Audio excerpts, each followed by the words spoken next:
It's early morning, somewhere in the Yangtze River Valley, around the year 1420. A farmer wakes up before the sun, not because he wants to, but because he has to. He steps outside, looks at the sky, and does a quiet calculation in his head. Not about the weather, but about taxes. Because no matter how good the harvest is this year, a portion of it already belongs to someone else. Someone he will never meet. Someone who lives hundreds of miles away, inside walls so vast they look like a city of their own. And here's the strange part. This farmer is part of one of the most powerful, organized, and sophisticated empires the world has ever seen. An empire with massive cities, global trade networks, advanced agriculture, and a government so structured it could track millions of people without computers. But for most people living in it, life wasn't about power, it was about survival. This is life inside the Ming Dynasty in 15th century China.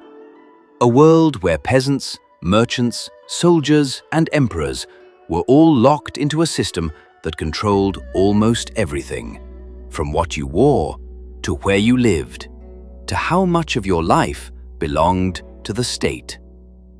And here's the uncomfortable question. If you were born into this system, how much control would you actually have over your own life? Because the Ming Dynasty didn't just rule land, it ruled people. In this video, you'll see what daily life really looked like, beyond the palaces and golden myths. You'll walk through crowded cities, feel the weight of imperial laws, and understand how control, order, and survival shaped millions of lives. And by the end, you might start noticing something unsettling. Some of these systems never really disappeared. Before we go on, I'm curious. If you had to choose, would you rather live as a wealthy merchant under strict control or a poor farmer with a little more freedom? Let me know in the comments. And if you enjoy exploring how hidden systems shaped everyday life, subscribe to Before the Modern World. Because history isn't just about kings and battles. It's about people like that farmer, standing in the quiet, doing the math of survival. Imagine standing in a village surrounded by rice fields. The air is humid, your feet are muddy, and your entire world fits within a few miles. This is where most people lived in the Ming Dynasty. Not in cities, not in palaces, but here, in small farming communities where life followed the rhythm of the seasons. Plant, wait, harvest, repeat. Simple, right? Not really, because every piece of land was part of a system called the Lijia system, a kind of organized community structure where households were grouped together and collectively responsible for taxes and labor. On paper, it sounds efficient. 10 households form a unit, 10 units form a larger group, and so on. But here's the hidden truth. It wasn't just organization. It was surveillance. Everyone knew everyone. And if one household failed to pay taxes, the others had to cover for them. So your neighbor's bad harvest could become your problem. Your illness could burden others. Your failure wasn't private. It spread. And that created something powerful. Pressure. Constant, quiet pressure. Families worked not just for themselves, but to avoid dragging others down. And the state didn't need to watch every individual. The community did it for them. Now think about the emotional weight of that. You're not just worried about your own survival. You're worried about becoming a burden, about being the weak link, about what others might say. And that pressure shaped behavior in ways laws alone never could. But it gets heavier, because taxes weren't optional. They came in different forms: grain, labor, sometimes cloth. And if you couldn't pay, you didn't just lose money, you could lose land, or freedom, or both. Some peasants ended up fleeing, abandoning their homes, becoming wanderers in a system that didn't have space for people without records. And yet, despite all this, these villages were also places of community. Festivals, shared work, small joys. People laughed, married, raised children.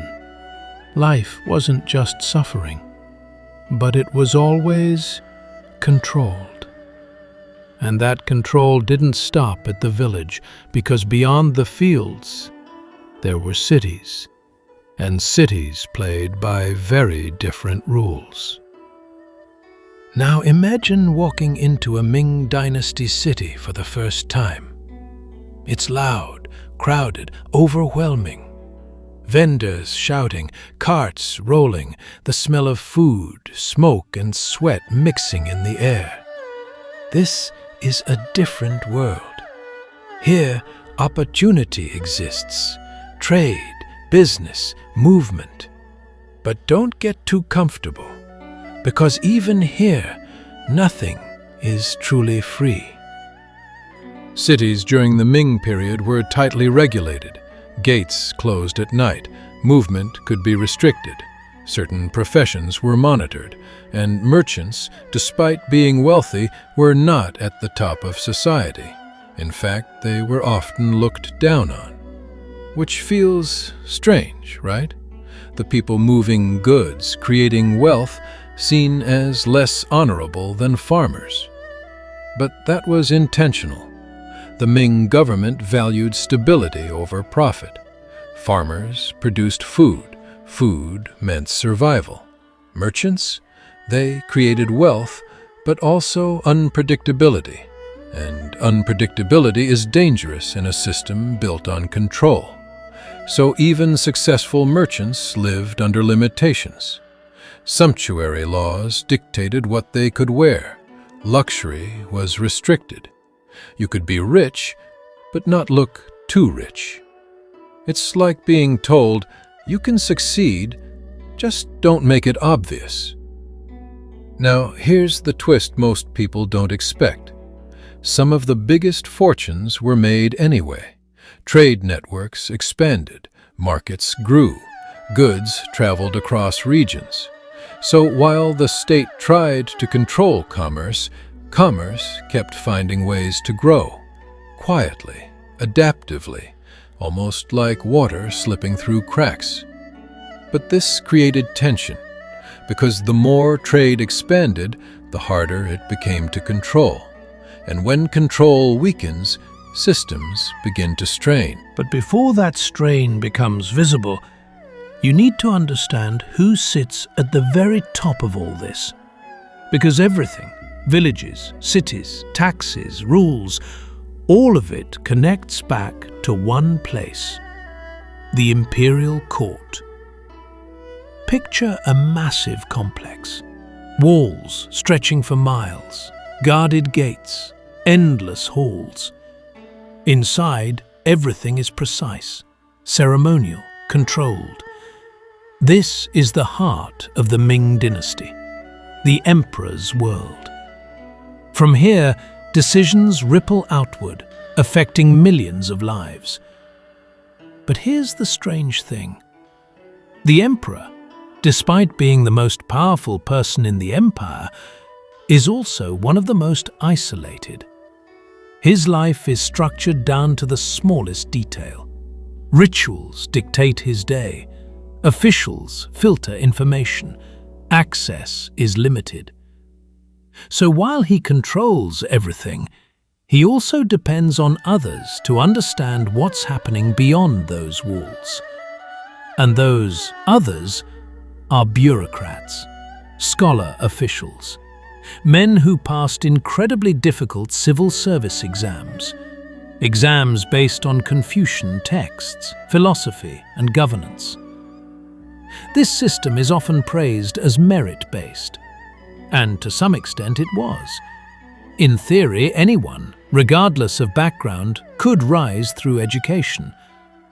But in reality, preparation required time, money, and resources, so the system favored those who already had advantages. Still, it created a class of educated officials who believed deeply in order, hierarchy, and moral governance. And they became the backbone of the empire. They collected taxes, enforced laws, managed records, advised the emperor. But here's the hidden tension. These officials didn't just serve the emperor, they also shaped how the empire functioned. Their interpretations of policy, their decisions on the ground, could change lives. Sometimes quietly, sometimes dramatically. And when corruption entered the system, it didn't always look obvious. It looked like small adjustments, delays, favoritism, little cracks that slowly widened. Now think about the human impact again. A farmer's tax burden might depend on an official's judgment. A merchant's success might hinge on a permit. A village's stability could be shaken by a single administrative decision. Power wasn't just at the top. It flowed through layers, and every layer had influence. But there was another group inside the imperial court, one that operated in the shadows, quietly, and sometimes more powerfully than expected. Inside the palace lived eunuchs, men who had been castrated, often at a young age, to serve within the inner court. At first glance, their role seems limited: servants, attendants. But over time, they gained access, close access, to the emperor. They handled messages, managed schedules, controlled information flow. And in a system where access equals influence, that mattered a lot. Because if you control what the emperor sees, hears, and prioritizes, you shape decisions. And that created a rivalry between eunuchs and scholar officials. Two groups, both serving the emperor, both claiming loyalty, but often working against each other. Officials valued tradition, structure, Confucian ideals. Eunuchs operated more flexibly, more directly, sometimes more ruthlessly. And this tension didn't just stay in the palace. It affected governance across the empire. Policies could shift, appointments could change, decisions could be influenced behind the scenes. And for ordinary people, these invisible power struggles could mean real consequences: higher taxes, stricter enforcement, or sudden changes in leadership. But most people would never know why. They would just feel the effects. And that's the thing about complex systems. You don't always see the cause. You just live with the outcome. Now step back for a moment. Look at the full picture. Villages tied together by mutual responsibility.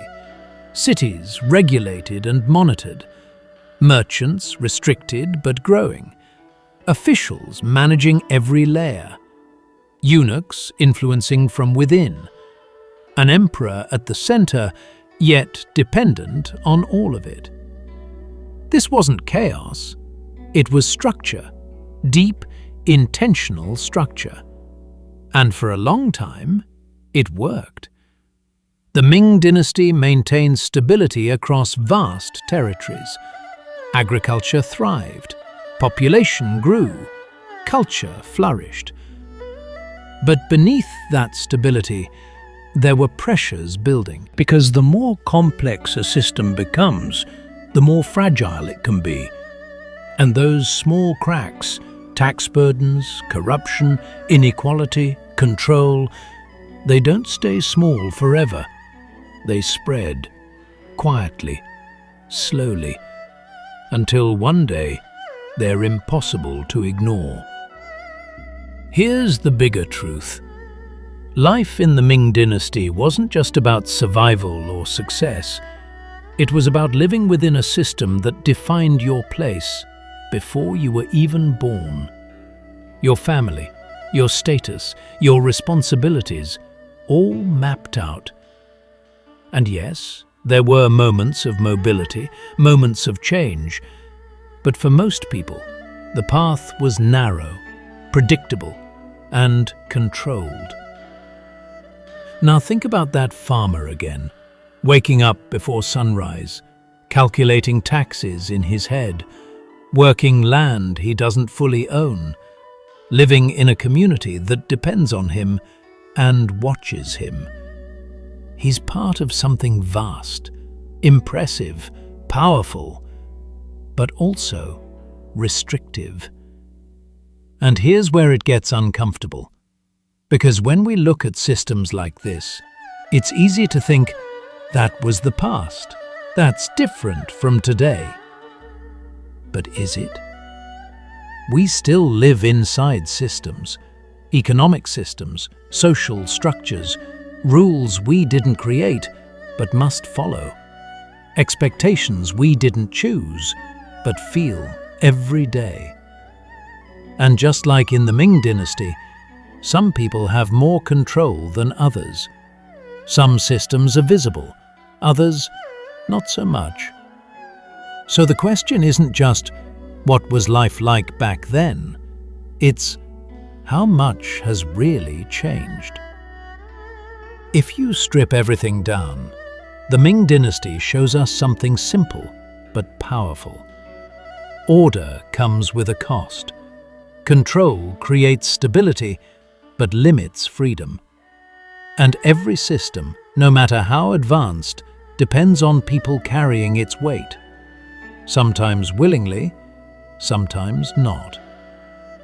So when you think about life in the 15th century, don't just picture emperors and palaces. Picture ordinary people, balancing survival and responsibility, living inside rules they didn't write, Adapting, enduring, sometimes resisting. Because that's where history feels real, not in the grand moments, but in the quiet ones. If this made you see the past a little differently, I want to hear your thoughts. Do you think systems like the Ming Dynasty still exist today, just in different forms? And if you want to keep exploring how hidden structures shaped everyday life across history, subscribe to Before the Modern World, because the past isn't gone. It's still echoing in ways we don't always notice. And sometimes, understanding it changes how you see everything.